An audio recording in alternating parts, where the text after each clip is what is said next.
शुक्रिया जनाब स्पीकर।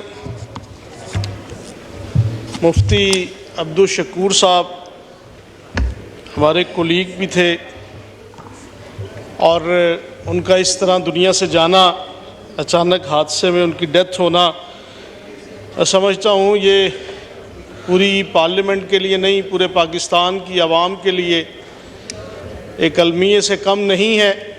कब करना है? उनकी फैमिली, उनका ख़ानदान कितना जिस कर्ब से गुज़र रहा है, जिस तकलीफ़ से दो चार है, ये तो वो ख़ुद ही महसूस कर सकते हैं जिसको ये ज़ख़म लगा हो।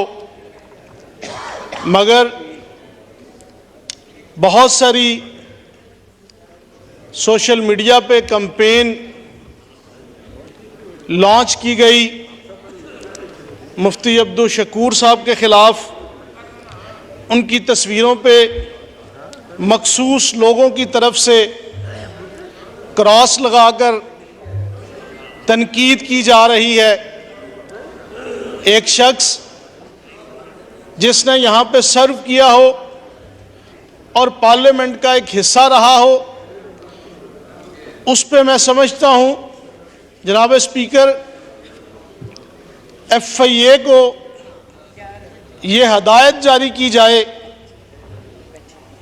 कि जो जो शख्स सोशल मीडिया के ज़रिए, इलेक्ट्रॉनिक और प्रिंट मीडिया के ज़रिए मुफ्ती अब्दुल शकूर साहब की किरदार कशी कर रहे हैं, जिस तरीके से उनकी शख्सियत के ऊपर तरह तरह के इल्ज़ामात लगा रहे हैं और बहुत सारी थ्योरी सोशल मीडिया पे ये पेश की जा रही है कि खुदा ना खास्ता उनका कोई टारगेट किलर किया गया है, को उनको पॉइंट आउट करके ये एक्सीडेंट प्लान किया गया है और बेशुमार इस तरह की बातें सोशल मीडिया पे की जा रही हैं जो कि अननेसेसरी हैं, बग़ैर किसी सबूत के हैं। तो मेरी आपके तवस्सुत से ये गुजारिश होगी कि एक हादसा रूनुमा हुआ और उस हादसे को टूल बनाना, ये कुछ अकाउंट्स का शेवा बन गया है कि सस्ती शोहरत के लिए और अपनी सेल्फ प्रोजेक्शन के लिए वो बेशक अरशद शरीफ का कत्ल हो, वो बेशक मुफ्ती अब्दुल शकूर का एक्सीडेंट हो, चीज़ों को एक सिम्मत की तरफ लेके जाना और अपनी ख्वाहिश के मुताबिक हक़ाइक़ को तोड़ मरोड़ कर सोशल मीडिया पे पेश करना, मुल्क और कौम के सादा लोगों को गुमराह करना, जनाब स्पीकर मैं समझता हूँ इससे बड़ी बददियानती नहीं है। आज मुल्क जिस परेशानी से, जिन मसाइल से घिरा हुआ है, उसमें सबसे बड़ा अंसर झूठ का है। वो कोई भी ऐसा टूल, कोई भी ऐसा इदारा आज इस चीज को खत्म करने के लिए कोई अमली इक़दामात नहीं उठा रहा। आप सल्लल्लाहु अलैहि वसल्लम के पास एक सहाबी पेश हुए कि या रसूल अल्लाह सल्लल्लाहु अलैहि वसल्लम,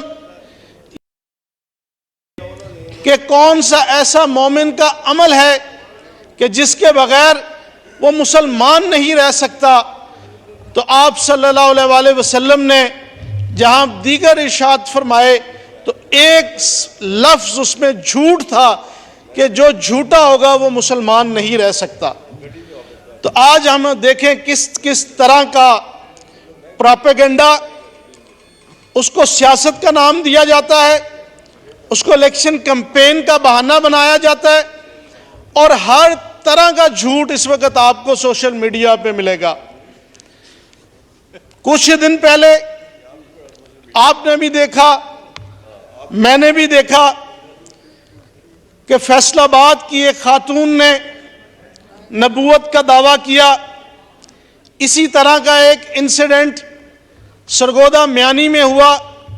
वहाँ पे कादियानियत ने एक मस्जिद का आगाज़ किया और उस मस्जिद को बाकायदा बोर्ड लगाकर ये बताया गया कि ये इबादतगाह मरज़इयों के लिए है, यहां पे मुसलमान कम्युनिटी का दाखिला मना है। तो जिनको इस पार्लियामेंट ने, जिनको इस हाउस ने गैर मुस्लिम डिक्लेयर किया और साथ साथ ये भी तय किया कि कादियानी कोई अपनी इबादतगाह मस्जिद पाकिस्तान की सरजमीन पे नहीं बनाएंगे, तो मैं पूछना ये चाहता हूं कि किस तरीके से वो मस्जिद म्यानी में बनी, किस तरीके से जाके उनको वहां पे मुकामी लोगों को मस्मार करना पड़ा, उनके मीनार लगाने की इजाजत किसने दी, उस मस्जिद में नमाज अदा करने की इजाजत किसने दी।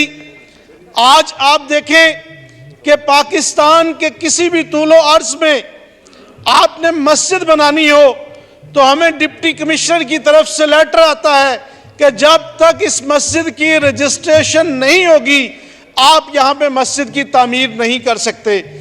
मेरे सरगोदा शहर में तकरीबन 9 से 10 मेरे हल्के की मसाजिद ऐसी हैं जो पिछले 1.5 साल से बंद है।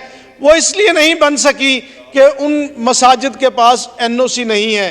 मैं पूछना ये चाहता हूं जनाब स्पीकर आपके तवस्सुत से कि वो मस्जिद म्यानी में कादियानियों ने बाकायदा रोड के ऊपर बोर्ड लगाकर न सिर्फ वहां पे अपनी इबादत शुरू की, उसकी किसने इजाजत दी, उसकी किसने परमिशन दी कि वो वहां पर नमाज अदा कर सके, वो वहां पे अपनी मजहबी रसूमात अदा कर सके।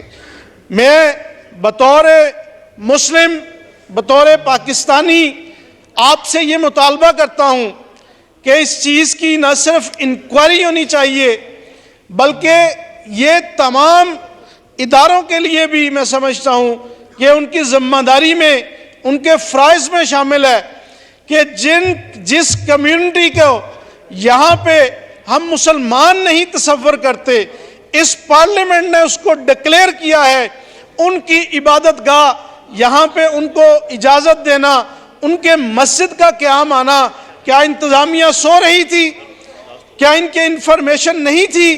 तो जनाब स्पीकर आपसे ये गुजारिश है, रमज़ानुल मुबारक की इन बाबरकत घड़ियों में जहाँ पार्लियामेंट के ये अरकान, ये मेंबरान यहाँ पे अपना फ़र्ज़ अदा कर रहे हैं, तो मैं भी बतौर मेंबर अपना ये फ़र्ज़ अदा कर रहा हूँ।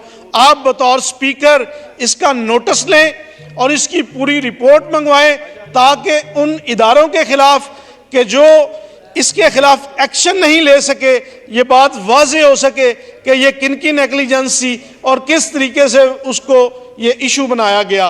तो मेरी आपसे ये गुजारिश होगी कि इसके ऊपर फिल-फौर आप नोटिस लिया जाए। बहुत शुक्रिया। Thank you. मोहतरमा महनाज अकबर अजीज़ साहिबा।